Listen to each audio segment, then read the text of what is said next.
One of the greatest engineering marvels of all time is the 363-mile man-made waterway called the Erie Canal.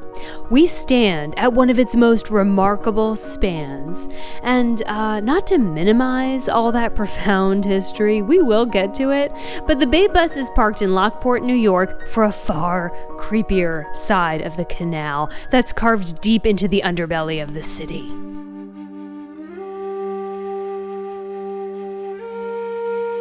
Follow me into the tunnel and back in time. It's the mid-1850s and famous inventor Birdsall Holly has just moved to Lockport. The man is a mechanical genius, but wildly unpopular. While his list of inventions and patents goes toe-to-toe with Thomas Edison, you've probably never heard of him. Edison was a PR machine, burying his flaws. Birdsall displayed his, and Lockport practically ran him out of town when he divorced his wife and married his adopted daughter. Of course, they overlooked all that when their houses and businesses were burning down, and he invented the water pump inside fire hydrants. To support his many projects, he would need power for his factory here, and noticed a terribly underutilized resource draining right out of Lockport. The unharnessed energy of the excess water flushed through the lock system. Birdsall begins construction on a 2,100-foot hydraulic race where the water could fly down the tunnel, turn water wheels, and power his and several other factories up above on the banks of the canal.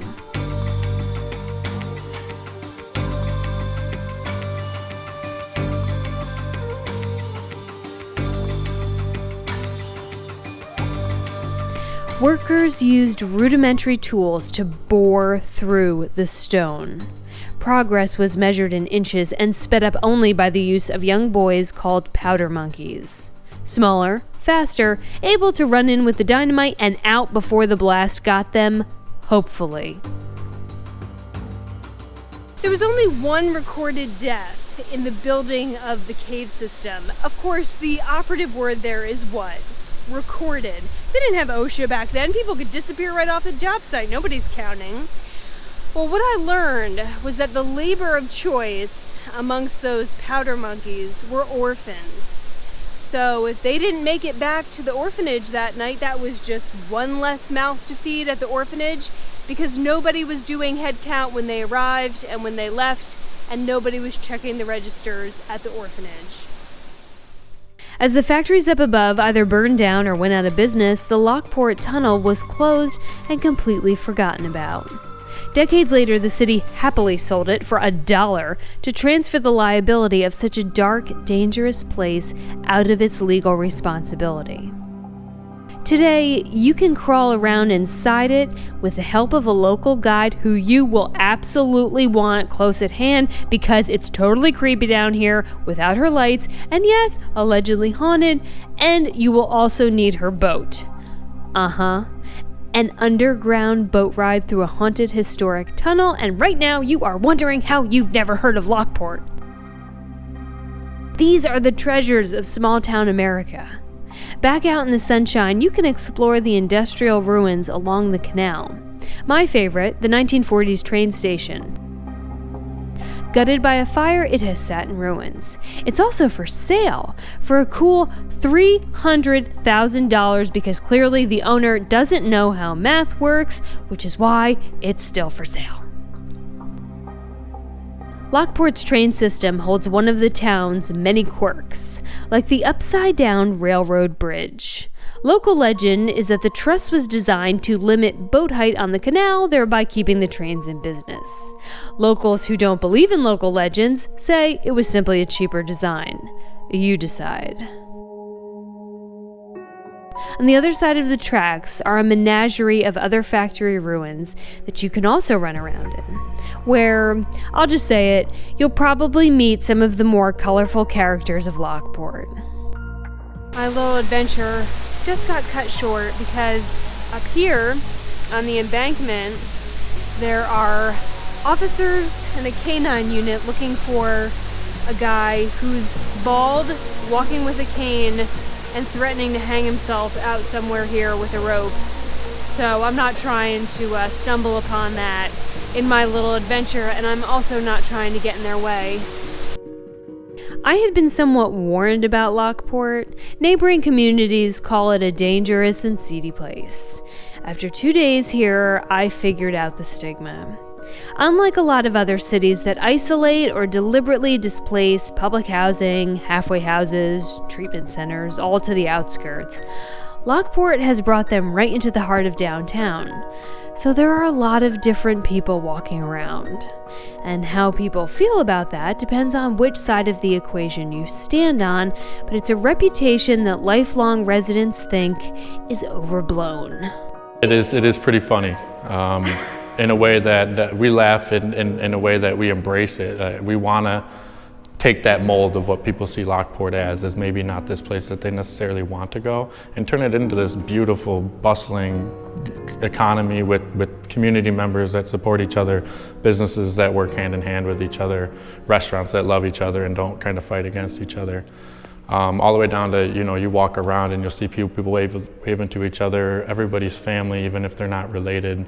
Our neighborhood scene in Lockport is pretty good. All our neighbors get together in their little pockets, and then they all come out here to do business, go see shows and stuff like that, come downtown to eat. So I'd have to say that those people need to give us a little bit more credit, come check it out for themselves. Colton is part of a team trying to revitalize Lockport into the bustling metropolis it once was. Which brings us back to that national treasure, the Erie Canal, the very reason Lockport exists. Now, at the time, it could take up to 3 hours for all the mechanisms to work to get a boat all the way through. The longest on record, 3 weeks. Now, you got a bunch of men on a ship who've been traveling for a while. They're not going to stay on that boat. Oh no, what do you think they're going to do? They're going to go drink, maybe chase some women around a bar. And that is where Lockport gets its name, because this basically became a port of docked ships that were all waiting to get through. So you have the locks, port, Lockport, ta-da! Of the many small towns along the canal, here boats and barges had to overcome an enormous feat, a 60-foot elevation difference. This was only made possible by the Flight of 5, a series of locks acting as a liquid elevator up and down. When mechanical improvements shortened wait time to under 30 minutes, the men stopped getting off the boats and Lockport stopped growing. Since then, it's remained the small town you've never heard about, and the city would really, really, really like to end the years of being a best-kept secret attraction. They've revitalized the lock system to operate just as it would have ages ago, and visitors can make the same journey up and down that our long-lost brethren did. The iconic Palace Theater, once in shambles, has undergone an outstanding restoration to its original glamour. I was told I could not go inside to get video of the ceiling transformation. To clarify, I was told I could not go in the front door to get video. No one said anything about the side door. And that was propped open with absolutely zero signage saying, "Do not come in here, Casey Roman, to help us brag about our little town that desperately needs a tourism boost." So that's how I handled that. I stopped by a church on the way out of town to ask for trespassing forgiveness, and here again, another tiny town treasure. These are legit Tiffany windows. Now say a prayer for the little cuddle udders 20 minutes down the road, because I'm late for the birth of a baby bull and to see all his moody aunts whose magical booby juice has been bottled up and home delivered since the 20s all across this small community.